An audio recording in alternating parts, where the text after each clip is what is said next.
Um, Marshall? Yes. I'm over here. My son brought me to one of your seminars, and I met you some 10 years ago. Yes. In Oakland. Yes. Now I'm trying to bring my son back to come here, and he said last night when I told him I was coming here, he said, well, why don't you go? I have a couple of appointments. Maybe you could teach me something. So I thought I would come to learn something. Maybe I can teach him. But I'd like to teach him, and I don't know how to do that. Well, I'd like to teach him to at least give me the time of day to communicate with him. He doesn't do that willingly. Okay. And when I try to demand it, it becomes worse. Yes. So how do I do that? Well, that'll be a good situation to work on today, because I'm going to ask everyone to think of a situation right now where somebody's behaving in a way you don't like. So in this case, it's your son who, when you ask him to communicate, he says no. The first thing I'll suggest is you can't teach anybody anything. That's right. And to have that as an objective is itself to create problems. So, yeah. So let's change the objective. Let's never try to teach anybody anything or to change anybody. If that's your objective, you'll create resistance. So that'd be my first suggestion today.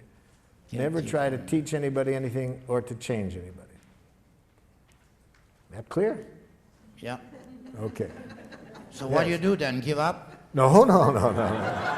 See, this is the thinking that's been shaped in us by Jackal. See, the game of who's right, win, lose. So then if we can't change and win, then the option we think of is to be a chump and lose, you see. We've been educated to think in those two ways, win, lose, right, wrong. No, I'll show you a way, another option. Okay, let's get into it. Let's give you a chance to practice it. Some of you have already thought of situations, such as somebody you want very much to communicate with, they say no.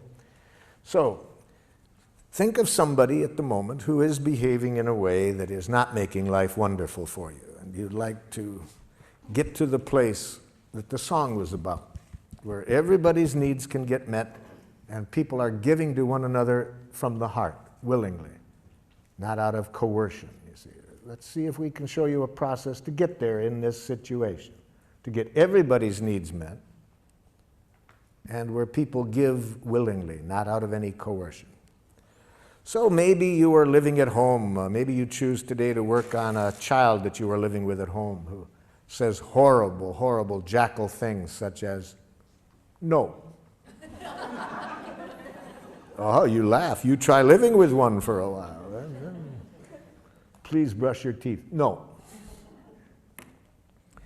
Maybe you are living at home with a Jackal-speaking partner who says horrible Jackal things such as, that hurts me when you say that. We'll see today that it's a violent act to say others make you feel as you do. See? To imply that others can make you feel hurt or angry. Maybe at work somebody's behaving in a way you don't like. They come late. They're not producing as well as you would like. Maybe your next door neighbor has been sexually molesting children. Whoever you want to pick, somebody who's behaving in a way you don't like. And you'd like to see how we would arrive at the objective of creating the quality of connection that will get everybody's needs met through natural giving. That's our objective. Okay?